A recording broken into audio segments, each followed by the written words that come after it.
Channel open. Welcome back to WeeklyTrek, a proud member of the Tricorder Transmissions podcast network and presented in partnership with TrekCore.com. I am your host, Alex Perry. What's today's date? The date.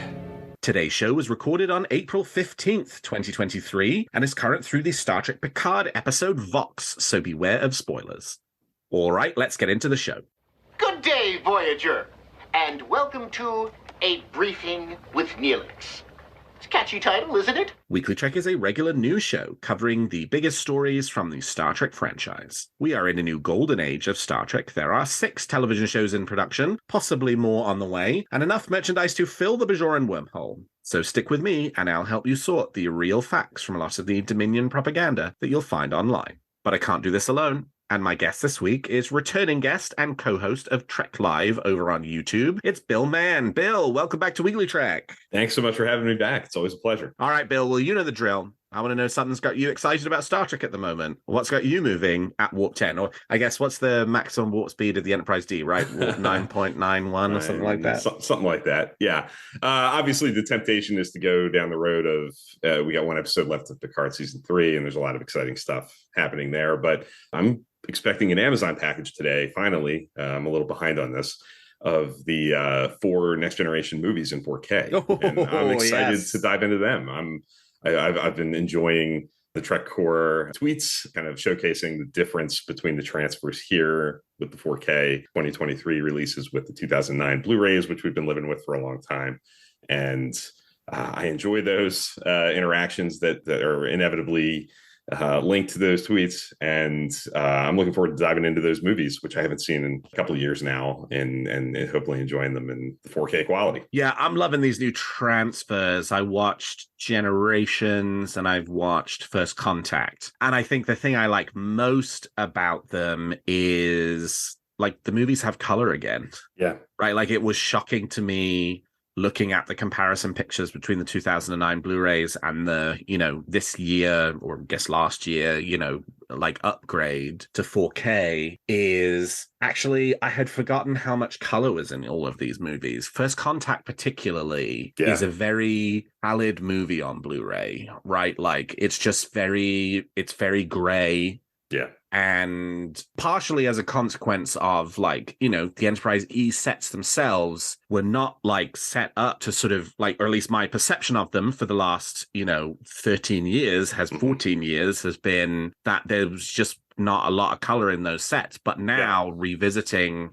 it in 4K, the way it was meant to be seen, I'm like, oh yeah, there's actually a ton of color in these sets, right? It's a different color palette from the one that the Enterprise D had, but it's not a nothing color palette. And it comes through in the costumes and in the consoles and even in the makeup. And it's wonderful. It re-injects life back into these movies that the Blu-rays had sort of just seeped out, let alone all the, overly sharpened faces and that look like waxwork models, all that having been gone, people looking like people again. It's oh, actually, it's not just your motion pictures and Wrath of Khans that 1980s movies that benefit the most from 4K restoration. Actually, the most recent ones do too, because the 2009 Blu-rays did them dirty in a lot of ways, and it's really nice that I can put those in the trash and move on from them and watch the movies the way that they were supposed to be seen in the movie theater. That's what's so exciting about it to me, that it's like you said, it's been 13 years, 14 years, however, since I think 13, since those were kind of the standard and the transfers that you would find either on your shelf on the Blu-ray or on Netflix or wherever the movies happen to be living over the course of the last decade plus. So it's exciting to be able to kind of rediscover those movies, and I'm especially excited to look at Generations, because I know the visual flair of that movie can be a little divisive. Some people like it, some people love it, some people hate it. I've always been a big proponent for it. I think it's beautiful the way that the Enterprise D sets are lit, and the John Alonzo, the Academy Award-winning cinematographer, brought a kind of a fresh flair to those standing TV sets, and getting to see that on a really sharp 4K transfer is exciting, and I'm really looking forward to it. Yeah, and Generations, the Blu-rays made the movie green, and it's wonderful to see the green gone finally. I guess I heard someone told me that Part of the reason why that happened was when they did the transfers in 2009, they wanted to try and make the Star Trek movies as a whole look kind of, samey, right? If you watch them all the way, if you watch 1 through 10 back to back, that you would have a visual experience that felt comparable. That choice I completely hate in every way. It's just like an absolutely disastrous choice. Totally. That we've had to live with for 14 years. But fortunately, just like international distribution for Star Trek is finally, we are coming out of the woods for.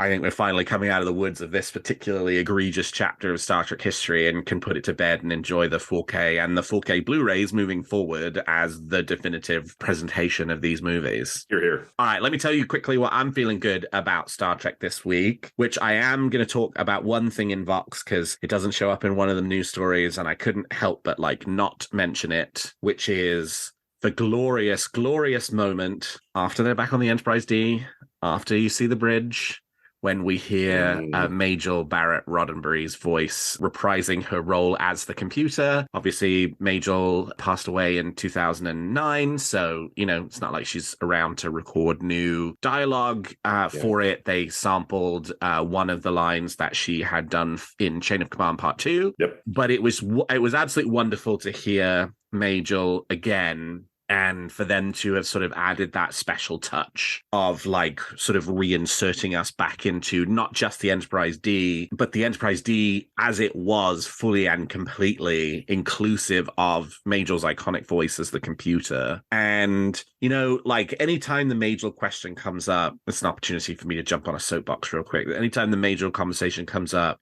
very quickly people are like, well, before she died, she recorded all of her phonics. So there's absolutely no reason why the production shouldn't be using Major all the time for the computer voice. And that story has sort of really deeply penetrated itself into the fandom's psyche. Yeah. So I'm going to take a moment to set the record straight on that. And the record set straight is from Rod Roddenberry, Major's son, who at STLV last year said that, yes, Major did record a series of phonics, but, and this is most important, not everything, right? They did not get the full phonics library from Major that would be necessary to reconstruct her voice to say anything you wanted her to. And that's why you haven't seen them. Everyone's just so outraged that people aren't using Major's voice more in these things. And it's do you not stop and realize that actually there might be a reason, right, that it's not happening? And the reason is the library is incomplete. Now, yes, of course, artificial intelligence, some of the kind of programs that they've been using for shows like The Mandalorian could eventually be used to do the same thing without needing to have the phonics available. But it's just stop being such whiny brats about it, right? Number one, we'll just lay that on the table. If you're somebody who's been pissed off about them not using Major for any reason, just shut up and sit down. That's number one. And number two is, it's wonderful that they did, and we should feel really happy and pleased that they were able to find a way to honor Major in this episode, and that there are challenges and difficulties associated with doing that, right? In this case, you need to find an existing audio clip from a previous Star Trek episode that fits, and they managed to find one, and it's terrific, and it adds to the moment. And the fact that she says Captain Jean-Luc Picard, and and there's that, he quips about, well, I'll accept the field demotion, right? It's a nice moment, it's a wonderful moment, it's a lovely moment, and it's one that we should really revel in and not immediately then go to what Star Trek fans always do, which is well, okay, this was great, but why doesn't this happen? Or why didn't this happen? Or this is inconsistent, or this doesn't work. And it's just shut up, enjoy the moment, have a great time. It was a wonderful moment, and let's enjoy it for what it was. And I cried like a baby and have every time I've seen the episode, and that just makes it so wonderful and so worth it for them to have done that moment. I think that whole sequence is just so kind of beautifully, perfectly constructed. I mean, it's that moment with Major's voice is kind of like the cherry on top, right?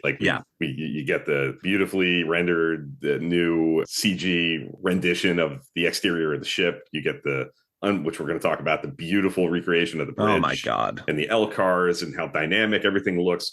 And then you get that to top it all off, to sort of be the, wow, they really pulled out all of the stops. And it's amazing.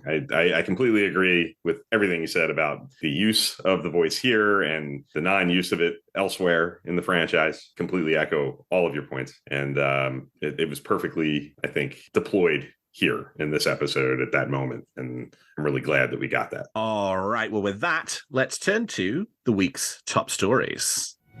There's a war going on, and I'm a reporter.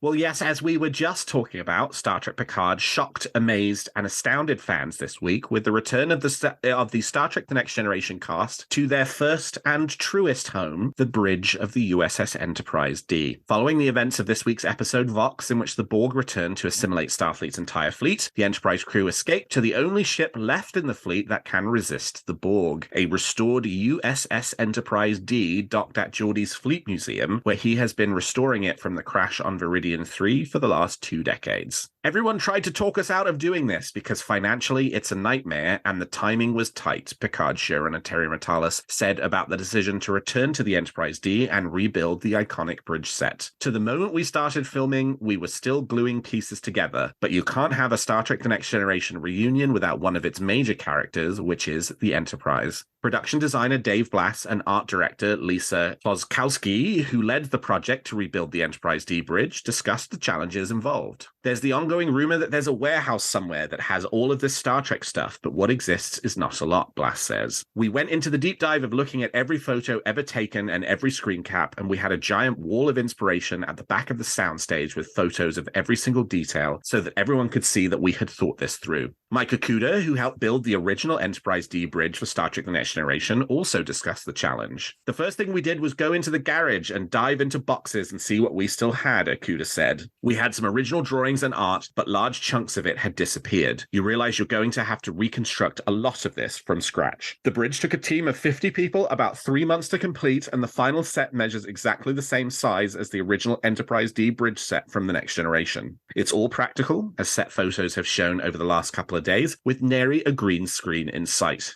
Challenges abounded for the production team, included getting the exact curve of the iconic horseshoe correct. It's a complex curve that arches and changes thickness, Blass explained. You can only get so much information off a blueprint. The construction team printed out a full-size paper plan to lay it out and then a number of templates to shape the final piece. And even the carpet presented a challenge. The exact pattern used for the Enterprise D bridge carpet has been out of production for decades. This season was so ambitious, and we only had 2 days to shoot on this thing, Matalas said. It was literally like, get everybody on, you got your 4 minutes of nostalgia, and then we have to boogie. But it was all very natural for them. It was like being back on stage 8 at the Paramount lot. Patrick Stewart even did the Picard maneuver, which he was very proud of. And don't worry, Star Trek fans, the bridge was not destroyed at the end of production of Picard. There were lots of interested parties who wanted to save the set, Blass says. Luckily, it has a home in the Star Trek archives. Bill, what was your reaction to seeing the Enterprise D and its bridge on this week's episode of Star Trek Picard? Oh, the same as everybody else, I'm sure. There's been a lot of... a complete blubbering, gibbering wreck. Yeah. That was me. Yeah, I mean, it's been kind of a dream come true. It's been a lot of years, and this is definitely the ship that I feel most like I grew up on through the television. And it's not something I ever thought. I mean, I've said this a few times over the last couple of months, several months really, in the lead up to the season. This is the thing of all of the new Star Trek that I just sit in disbelief. Like, I can't believe they did this.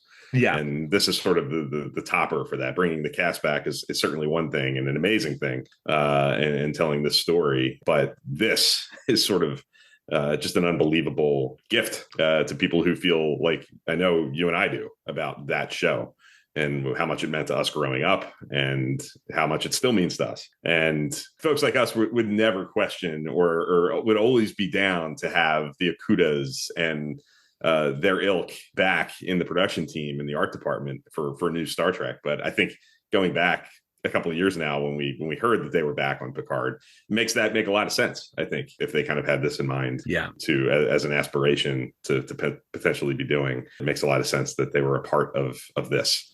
And I think the article kind of leans a lot into folks like that because they were necessary, I think, to accomplishing it so that it looks as seamless and perfect as it does. It's amazing. The photos that are in that article are just amazing. Particularly, I think the Geordi shot of him sitting in the pull-out chair at the engineering station at the back of the bridge is just phenomenal. That they went to that detail and put that chair there, and that it looks as great as it does. It's phenomenal. It's so wonderful. For those of us Star Trek fans like you and I who grew up with The Next Generation being our Star Trek, right?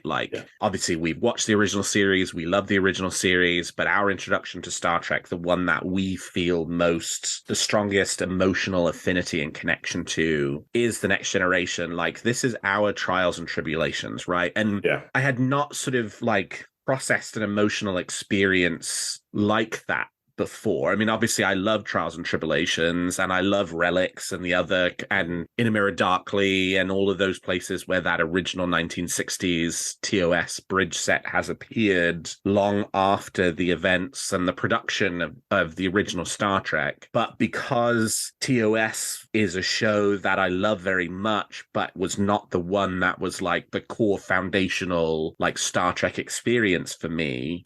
Every time that has happened and there has been those sort of Star Trek TOS moments, some of them have made me very emotional, but none of them have given me the feeling that I think TOS fans had seeing Sisko shake Kirk's hand in Trials and Tribulations in 1996, right, for the 30th anniversary, or any of those other kind of waypoint moments that have happened along the way. Now I get it, right? Now I understand it, because I had that moment this week where I never in a million years, right? Well, not never in a million years, right? Jeff Mandel, one of the members of the Star Trek art department for Picard, who has worked on Next Generation, Deep Space Nine, Voyager, did a panel at STLV last year in which he showed a picture of the Enterprise D bridge under construction. LeVar Burton said in an interview, right, that was quickly scrubbed, that, that they had, gone back to the Enterprise D bridge. So there was sort of this sense that it was coming. Right? This was not a 100% complete surprise to anybody who is as terminally online in a Star Trek sense as you or I are. But at the same time, I was not able to process, even with that knowledge, the sort of sense of scale and achievement that this was until I saw it, right? Until you see lovingly and exactingly recreated Bridge of the Enterprise D. And even then, I did not, my brain was not fully able to process it as a real thing. In my group chat after watching it, I was like, oh, I'm sure a bunch of that CGI, right? I could not wrap my arms around the concept that every piece of it was original, every piece of it was practical, because of exactly as you said, right? That sort of sense of how could you be so inspired and so genius and so loving and so wonderfully committed to what you were trying to do here, to do it in that level of exacting detail in every single way. But they were, right? You look at all those pictures, that is a real set. It exists. It's not a manufactured creation of someone's computer. It's the thing, and it was real, and it appeared in this episode. Who knows how long it will show up if they only shot on it for 2 days? I guess I don't want to speculate too much about the season finale, because I want to go in surprised and not kind of suss too much out myself. But even the clip from the Ready Room this week, the clip of next week's season finale has them on the bridge, and it's wonderful. It was such a wonderful moment that just really kind of, will be a very special memory for me connected to this third season of Star Trek Picard. I think the thing that we've all been prepared for and have been enjoying for the last 9 weeks was that we were going to see these actors again, playing these roles again, and that they were going to be together. We've been prepared for that. And that's been successful and nostalgic and cathartic and all the things. But I think what this last 10 minutes of Vox really kind of drove home was, it's not, as amazing as that is, seeing those actors again, playing those characters again, the real complete picture is seeing them there, because it's so associated all together. Seeing that last shot when it pulls in, it's sort of a mimic of the last shot of Encounter at Farpoint. The way it pulls into Picard in the captain's chair, flanked by Riker and Troy, just that image is so baked into my head and so important to me and so comforting to me, because I lived through growing up, ups, downs, everything in between, kind of gravitating to that show with those people in that place that it's impossible not to be taken aback by, holy crap, it's 35 years later and we're seeing this and it feels right and it feels earned. And it's real. And it's real. Like, it's not, like you said, it's not what they did amazingly well in Relics with kind of creating a portion of the Constitution class bridge and kind of jury rigging some green screen and visual effects to complete the set. Like, they built the effing thing and they're walking around it and touching it and interacting with the set the way that they did for those 7 seasons. It's amazing. It's an amazing achievement. And it's I think there's going to be a lot of understandable, it's belly aching to some extent, but I get people's desire, like, man, couldn't they do this a couple episodes sooner, and wanting to see this more. But I think building it up to this was the right choice, and having this be the last piece of like driving home, especially to people like you and me, how much this means to us. Yeah. That this is sort of the sort of last mic drop kind of culmination of this whole thing. So I'm really happy with the way they've executed it. And like you, yeah, it wasn't a complete stunner for those who've been paying attention and latch onto every, tidbit of thing, every tidbit of news and interview and rumor. No, I mean, the tea leaves were out there if you chose to look for them. And even within the story a few weeks ago, you can kind of clock, oh, the ships all talk. We need a ship that doesn't talk to the rest of the fleet. Right. And what's in Hangar 12? What would make sense to be in Hangar 12? Like, there, you could deduce. Right. Sure. But that's one thing, but seeing it the way that they executed, it's a whole nother thing. And I don't know if it's something about Sir Patrick's performance, if it's about just seeing him back on the bridge of the Enterprise, but the 6 minutes from Geordi asking Picard, what do you think, Admiral? You think she'll fly? And his response with, oh, yes, which, like, the like, oh, yes line, right? Like, yeah. Oh, yeah. Picard's got a lot of famous lines, and that's not one that, like, people think of when they think of Picard, but actually, if you really know the character, is a very Picard line. All the way through the end of the episode with stations please and make it so, and like doing the little tug on the shirt as he sits down in the chair and adopting the position. It's just like he's riding a bike again, like it's getting back on the bike. This is not a criticism of anything that Sir Patrick has done up until this point. I really like the depiction of Picard in seasons 1, 2, and 3 up until this point, but in those 6 minutes, the character of Jean-Luc Picard felt most like that character that I knew and really liked from the TV show and the movie era than at any other point in the 29 episodes leading up to that point of Star Trek Picard. And it was just like sort of a wonderful culmination. And you could sort of, kind of like put a narrative thematic arc onto it of the show has been about Picard coming back to himself. Mm-hmm. And this is him like completing that journey back to himself, to the Picard that, he wants to be and that we as the audience want him to be. But it just was such a wonderful moment and like really kind of gelled for me, literally everything together into that moment, into like, we've got the Picard we want back. He's on the Enterprise D. He's got his, his officers around him. His family. Yeah. Let's fucking go do this, right? Yeah. And I think I'm good with that. Like, I feel like the build up to that has been well achieved. And I think, like, I remember feeling that we got a little hint of that at the end of Disengage when Crusher comes onto the bridge and he snaps into sort of like an instinctual, F no, I'm in command here, and takes charge. And his whole demeanor in those last couple minutes of that episode, I think, is probably the closest that we've come to the way he performs and the way that he is on the bridge of the D here at the end of Vox. But I think the fact that we didn't see that kind of side of Jean-Luc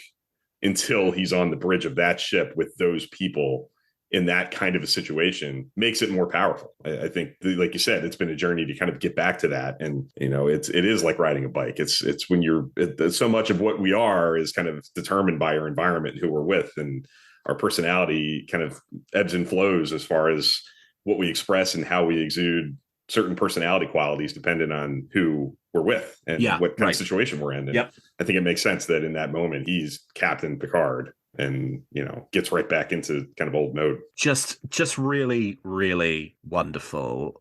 And like, also just to kind of put a button on this, you said this, I said this, I'm going to say it again because I just can't, like, I still am having trouble processing or wrapping my arms around it. It's like, this is a level of joyful reveling in the franchise and in what has come before that I honestly, candidly, like, never, ever expected to see.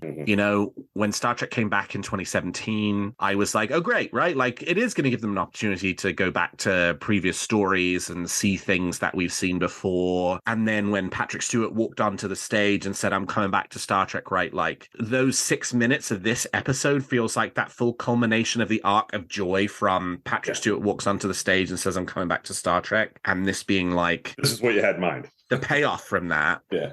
But even in that moment, it was like, okay, well, we're getting Picard back, and maybe we'll get Data and Riker and Troy and Geordi and Beverly and Worf back. But it was never, like, I never thought it would sort of go so far as to be like, and we're going to rebuild in exacting detail the bridge of the Enterprise D and have these characters on that bridge, right? Like, and I'm just so grateful and blown away and impressed that they went that far. Yeah. And I kind of feel like this does feel like a really special once in a lifetime moment, right? In terms of, I still don't believe they went that far. And so I'm like, well, I don't think anybody's going to go that far again, right? Right. But like, what a wonderful thing that they did. They exceeded my expectations and my hopes and my dreams about what, like, it could look like to revisit the Next Generation in some way.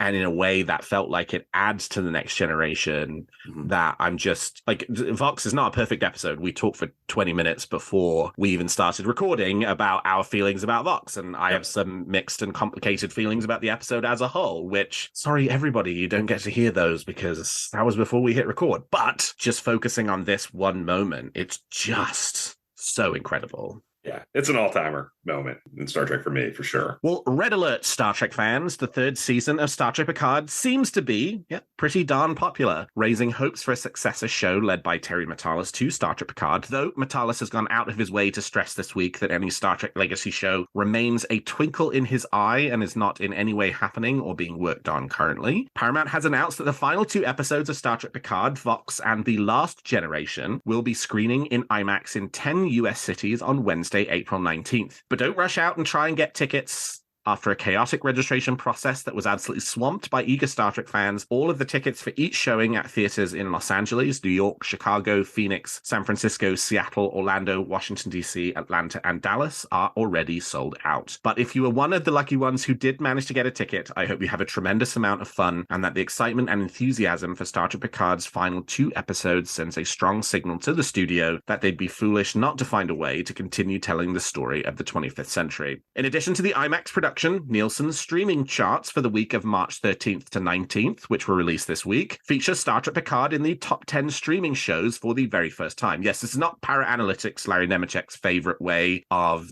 trying to do Houdini measurements about whether Star Trek is popular or not. This is Nielsen, the company that has been doing TV ratings forever and has a sort of a way of calculating streaming popularity as well. Coming in 9th for the week of No-Win Scenario, the show was viewed by Nielsen viewers for 310 million minutes. That's a lot of minutes, if you ask me. Picard is the first Star Trek show and only the second Paramount Plus show to make it into the rankings. Paramount Original 1923 also featured a couple of weeks ago. And here's hoping over the next few weeks the show continues to climb, given that the chart only reflects the first 4 episodes of Star Trek Picard. And if, like me, you've been on this journey for the last 9 weeks, you know that there's a lot of cool stuff that happens after episode 4, and the online buzz for it has continued to grow each week. So I wonder where Vox will ultimately clock in next month when they give us the results for this week. Bill, how are you feeling about the popularity of Star Trek Picard Season 3? Very exciting. I'm as somebody who roots for this to succeed in every way. Just getting an opportunity. I don't have an opportunity because it's not coming to Philadelphia to go to a movie theater and see 2 episodes of the show, projected in like a world-class kind of a format like that is exciting. I'm thrilled for the people who were able to get tickets or have an opportunity to go do it. And I'm envious of those folks. But more than anything, I'm just excited that the show has made a footprint large enough to be granted an opportunity like that. I think it's a good sign for Star Trek standing with this kind of ever-evolving streaming landscape that we find ourselves in. That's a nebulous kind of a situation, seemingly increasingly so by the month. And this is a promising sign, I think, that this show is doing really well. It's been successful. If it was anything less than a rousing success from Paramount's perspective, I doubt they would be offering something like this as an opportunity. And those Nielsen numbers just kind of drive home that story. I'm sure Paramount's well aware of whatever analytics are driving those kinds of numbers, and it's all positive. I mean, I'm as somebody who wants this to succeed, like I said, and wants Star Trek to continue to grow, and wants the sort of taste extended through that we got in 2022 or 2021 of like the whatever it was, 50 some episodes in 52 weeks. This is what you want to see. And it's encouraging. Yeah, this really matters, both the IMAX thing and the Nielsen charts thing, right? Yeah. In the way that Star Trek only ultimately continues if people watch it. Yeah. And, I think we have sort of always had this bit of a sense that, like, well, the current era of the Star Trek franchise is not equivalent to, like the Mandalorian, right? And if you look at the Nielsen minutes, Star Trek Picard gets watched for 310 minutes, and the Mandalorian that week was over 1 billion, right? Yeah. Like, I think that might have been the premiere week for the Mandalorian. So it's like, there's sort of this sense that the Star Trek franchise has always sort of been sort of a second tier franchise, which is okay, right? Like, more niche. Yeah, it's more niche, but 900 episodes later, it still seems to be going fine. So, like, it's not a big deal that it doesn't, it hasn't sort of cracked into the top 10 prior to now. But I think but it is a big deal that it cracks into the top 10, and it does sort of tell us that Star Trek Picard season 3. The thing is, I don't know how long Nielsen have been doing streaming rankings. So, like, has it been the last 5 years? Has it been the last 10 years? That sort of matters a little bit to, like, what I'm about to say. But comparatively, comparatively, I think it's possible to make the takeaway from this to say that Star Trek Picard Season 3 is the most popular Star Trek production since 2017, right? And, like, that's important. That's important for a few reasons. It's good to bring people into the Star Trek franchise, right? However they're ultimately accessing it. And it's also good from the perspective of, I really liked Star Trek Picard Season 3 as a whole. And, like, I would like more Star Trek like that. And if that's what's popular and that's what gets people's attention and is driving attention and eyeballs and subscriptions for Paramount Plus, and hopefully that bodes well for more in its vein in the future that people will lock onto and respond well to, right? Especially in a moment when there is this sort of contraction in streaming and there is this, sort of quest for profitability by the studios, delivering Star Trek's most popular and best foray into, right, like, putting that bid on the table is certainly, I think, a good sign for the franchise. I just hope the executives ultimately listen to it. And, like, I want the successor show, right? Like, I want what comes next. And I think this sort of, if anything's going to position the franchise to, like, get that, it's probably this. And so, it's good that it's happening. The other thing that I really am pleased about is it really does, I think, kind of demonstrate Star Trek: The Next Generation's status as, like, truly classic television that has gotten better with age and has deepened to following, and people feel really strongly about that show. People who are more casual viewers of good TV than us, as far as, like, just being passively familiar with, like, people know Star Trek: The Next Generation, and I think that understandably is driving some of these numbers. And as somebody who loves that show as much as I do, that's nice to see that 35 years later, that cast and those characters and the promise of them being back and the intrigue that brings about goes beyond you and me. Like, people like us, that kind of penetrates pop culture. And because I remember being young and feeling that even at, for me, 7 years old, Star Trek Generations being on the cover of Time and Entertainment Weekly, and feeling like that's a big deal. That movie was. Yeah. The lead up to it, the ramp up to that. This kind of reminds me of those big moments in Star Trek kind of penetrating that way, which is good. But this week's episode of Star Trek Picard was not all fun and nostalgia. It also featured the shocking death of Todd Stashwick's Liam Shaw. Talking to TV Guide, Stashwick reflected on the character's arc and his time with the Star Trek franchise. About Shaw's death, Stashwick said, quote, "The writer in me completely understands narratively how this is a satisfying karmic loop where he is paying back the debt that someone else paid for him 30 years ago during the Battle of Wolf 359. So I understand it, and I find it beautiful and poetic and sad and heroic in all of the things that you want in a death. And simultaneously, no one wants to die, especially with a character that you love so much." He also talked about what it was like to film Shaw's death scene with Seven of Nine actor Jerry Ryan. It was wonderful, he said. She's such a giving actor, and she's such a great scene partner, and she's such a great human being that it's genuinely sad. It was genuinely sad. I have no other way to put it. We both went through this whole season together, and reshaping who Seven of Nine is, and then getting to know who Shaw is, and Shaw is very much seen through the lens of Seven. I think it was sad, it was wonderful, and she was so giving, and she's right there with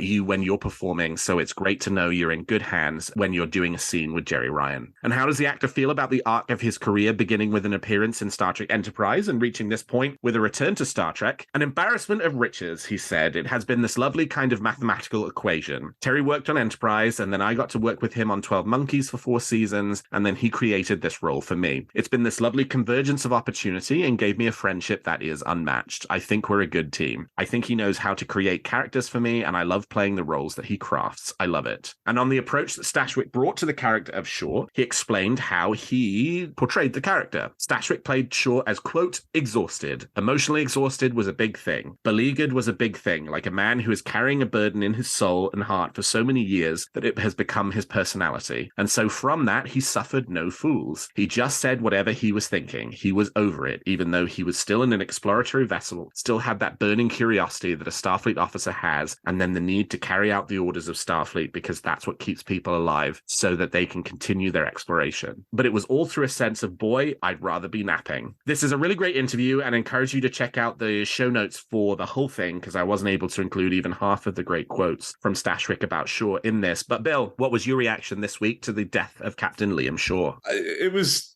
sad to see, for sure. I've really enjoyed his character and Todd Stashwick's performance. I think his big scene in No Win Scenario is one of my favorite performances, sequences in Star Trek, certainly since it's been back in 2017. I think he's amazing there and has been great all season in that. I think the questioner says, hate him, love to hate him, love him. That sort of evolution that I think a lot of people kind of went through with that character was certainly real for me. But I kind of personally felt like this was likely to be where it was going to go. I certainly felt like his character is kind of designed to be in service of Seven of Nine's arc and, that dialogue that she has with Picard and Riker about being uneasy about her place in the command structure and getting used to Starfleet. And I felt like they were very kind of satisfyingly but transparently teeing up this journey to the captain's chair for Seven of Nine. And I felt like to get there, what happened this week was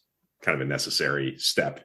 And I wasn't surprised. I should say that. Yeah. I was moved, but not surprised. Well, and it's a wonderful arc, right? Like, yes, in some ways, Shaw is a character whose existence is in service of the character arc of Seven of Nine. Interesting flip from how that normally happens. Normally, it's the woman character in service of the male character's arc. Right. But now we can look at the whole arc. We can say that, yeah, Shaw existed to serve Seven's overall arc rather than the other way around. But having said that, Shaw's arc himself was great, right? Like that first point that Stashwick makes about his death at the end of the season, paying back the debt he felt from when he managed to survive Wolf 359 when so many of his colleagues ultimately didn't. I love that scene in No Win Scenario where he talks about his experience on the USS Constance and his sort of animosity towards Picard as Locutus. And now that scene is even more important given the way that the character's arc ends, right?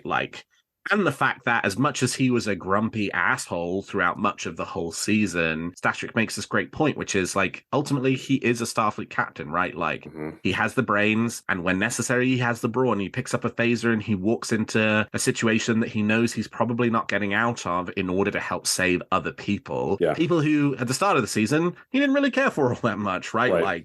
That's a classic Starfleet captain move and a classic thing to do. And this might not be the end for Liam Shaw, right? In an interview with Collider this week, Terry Matalas said, as Star Trek Legacy does move forward, he wants to find a role for Stashwick and Shaw within that. So, and hey, maybe he comes back next episode, right? But maybe someone suggested earlier this week, maybe Seven will use some of her magic mortal coil abilities. Mortal coil Shaw back to life. But regardless of whether he comes back this season or ever, it was a shocking death. I didn't want it to happen in the sense that I really like the character and I would have liked him to have stuck around and, just in that way that any character you don't like to see them leave. Right.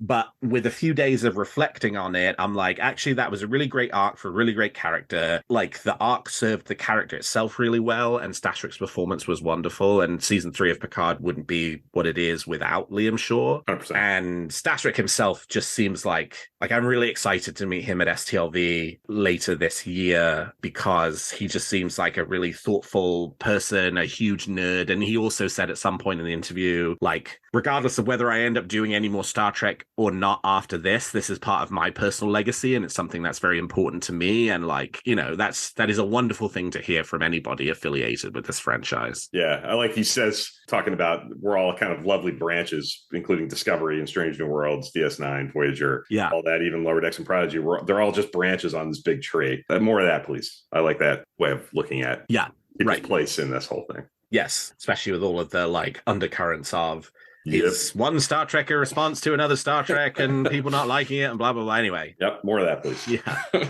Well, and lastly this week, Hero Within have started taking pre-orders for the leather Starfleet jacket worn by many of the characters in the third season of Star Trek Picard, including Riker, Troy, Shaw, Seven, Data, LaForge, Crusher. I think everyone's worn one at this point, perhaps with the exception of Picard himself. The jacket, which was so popular among the actors that Paramount had to go to their homes and take them back at the end of production, will be available from Hero Within in sizes ranging from small up to 3XL in all 3 division colors, so you can get it in red, yellow, or blue. You'll need to supply your own pips and comm badge, but the price will run you $99, and the jackets are expected to ship in late May. Hero Within have made a number of Star Trek jackets, including most recently the Strange New Worlds Away Team jacket. I've actually got a couple of their jackets, and they're pretty good. They're almost certainly not going to be as great as the real thing from the sets, right? Like, you probably won't love it enough that like Paramount would literally come and knock down your door in order to get it back, but they're pretty good jackets. This is a licensed product, right? So like, you're perfectly good at buying this. I know there will be unlicensed versions, but like, this is a licensed version. And so I'm going to support it. I've pre-ordered one of the red ones, and I'm really looking forward to getting it at the end of May. Bill, have you been a fan of these Starfleet leather jackets this season? Very much so. Kind of in a weird serendipitous coincidence. The last time I was here on WeeklyTrek, one of the news stories was the release of Strange New Worlds leather jacket. And I was funny! Really excited about the sort of practicality and coolness of that.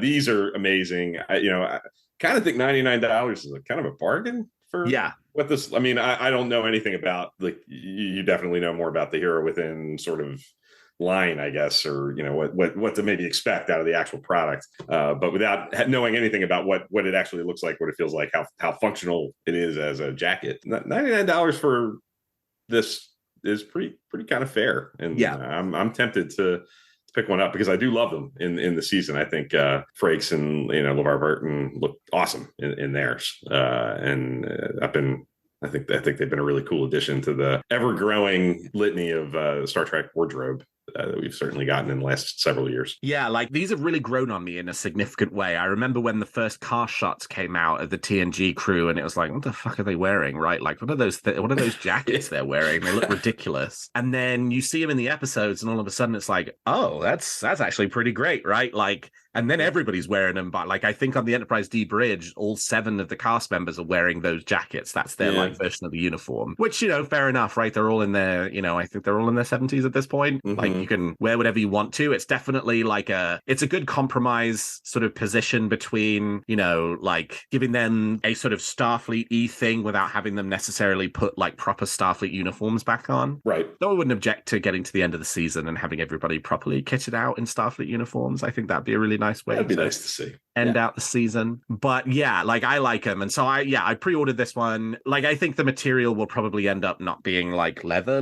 Certainly $99 it isn't. Yeah. But I will say, like, if somebody out there is looking to make a proper leather one, like, I'll pay, right? I'm in. I'll do it. So yeah, I'll start with this one, but if somebody makes a better one, I'll upgrade to the better one. Which one did you get? That might be. I got the red one because like, of come course. on, yeah. What else would you do? Exactly. Yeah, I'm a command man through and through. But the great thing is, if you are an engineering aficionado, and I have some very good friends who are very much engineering aficionados, like, you can get the yellow one too, and you can get the blue one, and so yeah, it's like, I like the fact they've done it on all 3 of the colors. I think that's really, really cool. All right, well, we've talked about the facts, and now let's speculate on what's going to happen in the future of Star Trek. You make some very good points, Captain. But it's still all speculation and theory. So each week, my guests and I give you a theory or wish we're nurturing about any of the shows or the future of the franchise. So, Bill, let's hear your theory or wish for this week. I'm not a good predictor, so I'm not going to try to guess about what's going to happen in episode 10. I have no idea, and I'm happy about that. But I will say that if you play around like I'm one to do with looking at like with a spreadsheet, how dates line up and what the calendar might look like for what's to come, with Strange New Worlds looking to premiere on June 15th, I think there's a reasonable chance that we might get a little consecutive run coming up here. 10 weeks from June 15th takes us to August 24th, which is right around the time the Lower Decks is kind of stapled into at this point. And then that takes us to November 2nd, which kind of aligns with sort of around the time that it would make sense to maybe drop 10 episodes of Prodigy beginning. And then that takes us to, it looks like January 11th, which kind of aligns with where they're saying Discovery Season 5 might come. So we might be looking at, starting on June 15th, a good solid run of consecutive weeks of new Trek. And that makes me happy. I feel for folks like you who do writing on, Trek Core or, publish podcasts like this on a really regular regimen. It's a lot of work to stay on top of one episode every week for such a long time without a break. But as a fan who doesn't have to do that heavy of a lift to keep up with it all, I'm game for as many weeks as possible in a row with new Trek. And I think we're about to get a good little run. Yeah, I'm totally down for that. I love that. Yeah, and it does make sense, right? Like Lower Decks is premiered in August every season. Yeah. And by the time Strange New Worlds ends, I think that's the last week in August, right? Like I think the week after we're into September. So if they want to keep up that like August run, they got to go straight from Strange New Worlds into Lower Decks. So it's not a bad thing, right? Like we've done it plenty of times before. They're two very different shows. I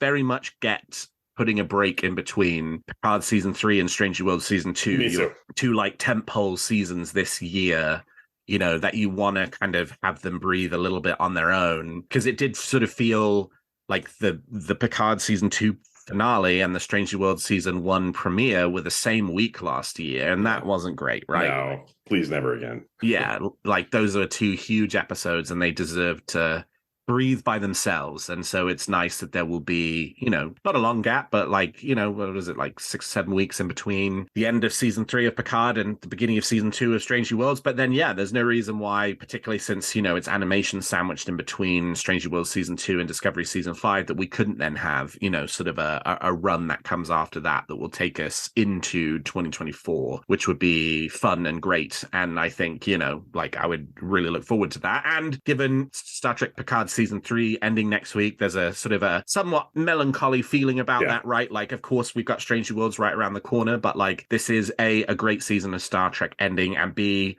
a show ending, right? It's our first show. Yes, it was, they probably were never going to do more than 3 seasons, but it's still the end of a Star Trek show, the first end of a Star Trek show that we've had since Enterprise went off the air. Yeah, great point. In 2005. There's still an air of sadness and melancholy about that, even if it is going out on a triumphant high. That, knowing that there's still plenty of Star Trek left to come is no bad thing indeed.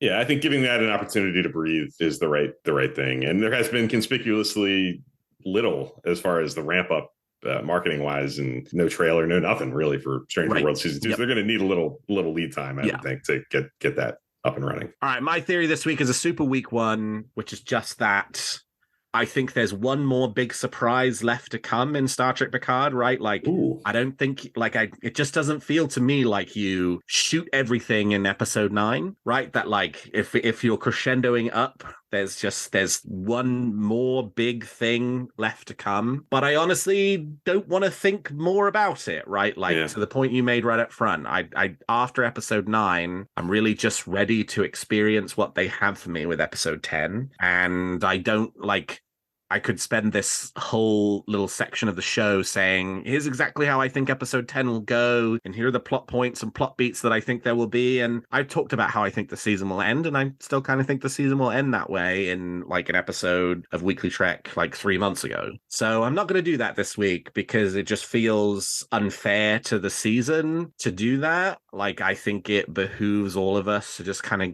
right, like there was this big I think everybody did a pretty good job this week of holding all of the spoilers until Saturday. Right? Yeah. Like late last night, US time, Terry Matalas tweeted the cast picture on the Enterprise D bridge, and that kind of opened the floodgates. But throughout Thursday and Friday, most people were pretty good about, kind of keeping on the DL about what had happened in the episode. I think episode 10 is going to be a really big episode 2. I think Star Trek Picard's going to go out on a triumphant high. I don't think the high comes in episode 9. I think the highest high theoretically comes in episode 10 with the finale. And so I'm really excited about, like, if the Enterprise D is the high on episode 9, like, what's the high for episode 10? We'll see. I don't know. I think there's another big thing, a big high coming for us to really look forward to and to sink our teeth into. And beyond that, I'm just ready to be there for the experience and enjoy it. So yeah, no real theory for me this week. Strange one. I do this every week. So I'm taking a week off this week and just saying I'm ready to enjoy and be surprised by what the series finale of Star Trek Picard has in store for us.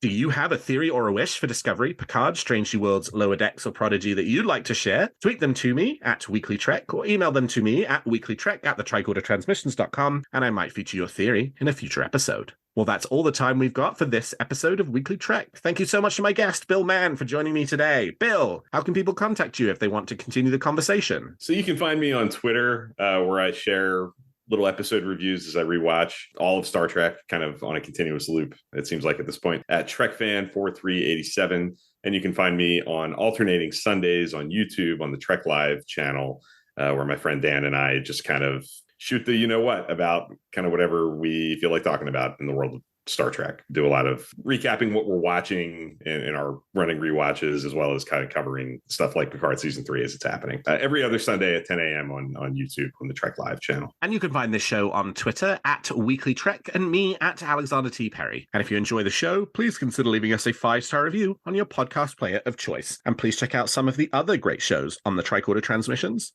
And if you like our shows, please also consider becoming a Patreon of Tricorder, which you can find at patreon.com/the-Tricorder-Transmissions. And lastly, if you're looking for Star Trek news on the internet, I hope you will turn to trekcore.com. Well, thank you, Bill. Thank you to all of my listeners. And until next week, live long and prosper.